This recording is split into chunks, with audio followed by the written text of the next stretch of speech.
Welcome back, everybody, and today we'll be diving a little bit deeper into the sketch part of Onshape.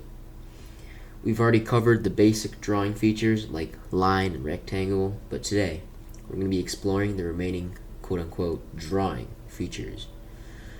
So we're going to start with arc, and to do that we're going to take our sketch, put it on the front plane, click on front, you know the drill, to make it normal.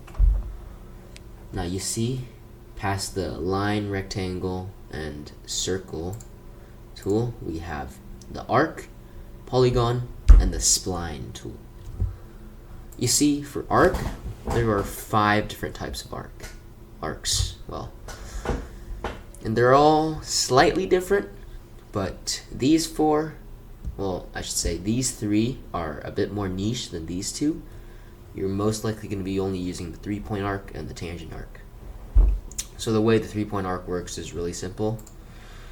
You click on one point that you want to be the outside, another point that you want to be the outside, and then you have your inside point. Like that. And you can change the radius with the dimension tool as we've shown in the last video. So there's that. That's the 3-point arc. Next we have the tangent arc, which is an arc that's tangent to a point or another line. To do that, the tangent arc needs to be connected to at least one other point. Let's choose the center point of our 3-point arc. Oh, and nope, could not find tangent at curve endpoint. Oh, that's right. Tangent arc needs to be at the endpoint of another arc or another line. So now you see their tangent. We can put our, you see that little light blue dot in the middle? That's our center point. And let's just make a random arc that's like that. And boom, that's a tangent arc.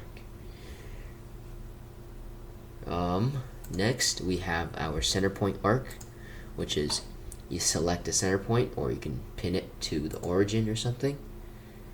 And it shows a circle, but in reality you're just making an arc. The circle is showing the full scale of what you're about to make. Let's make it about this big. You know, see we have one of our points, and now that's what the circle does. It shows you the path of the arc that you can make. So if we want to make our arc like that, there you go. Next up we have the elliptical arc, which is basically the same thing as the ellipse tool, but instead of a full ellipse, you just make an arc. So pinpoint the center, grab the length, grab the width, and then you draw your arc, like so.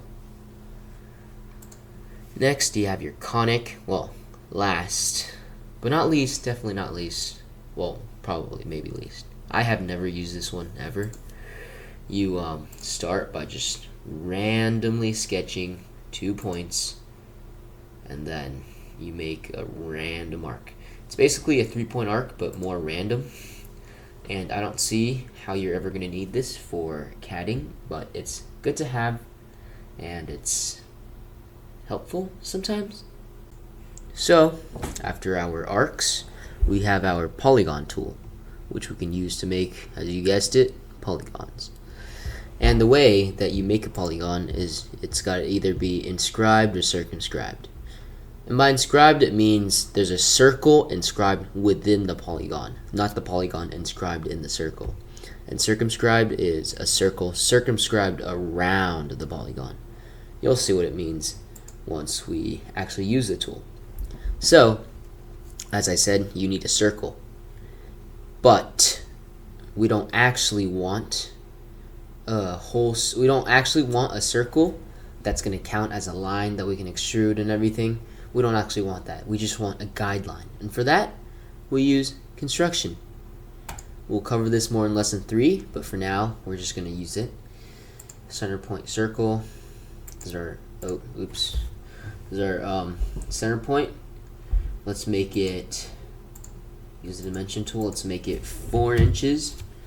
So this is our guideline circle.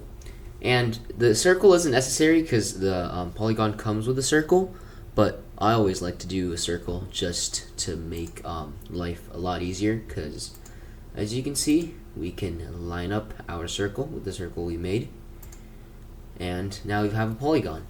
6 sides, that's a hexagon. You can drag your mouse down to bring the number of sides down. That's a 3-sided polygon triangle. You can make it go higher. That's a decagon, 10 sides. That's a 11gon, 12gon. You know, so that's how you make a inscribed polygon. And if we wanted to do a circumscribed polygon, it's the same process. Line up the circle, 6, 7, 8. You can do whatever size, whatever number of sides you want. So that's our polygon tool.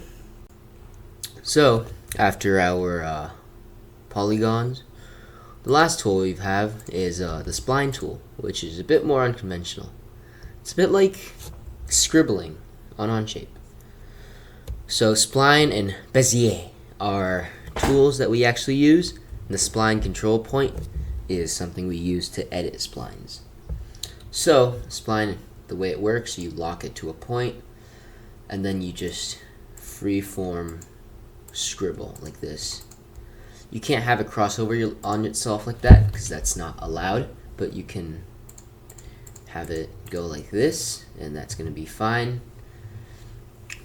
And we can use our little spline control point by adding a point, and you can drag. You can always drag all the other points as well, of course. That's also what the spline control point does. And on top of that, we also have the Bezier tool, which is basically spline, but it's more precise. It's less freeform and more calculated. So it shows you the construction lines where the Bezier is forming the scribble. So like that. And instead of connecting to every single one of the points, it basically takes the average location of all of the points and turns it like that. And there's a Bezier, and you can see the construction lines. So that's our spline tool. Today we've covered the arc, the polygons, and splines. I hope you enjoyed, and I'll see you back in lesson number 3.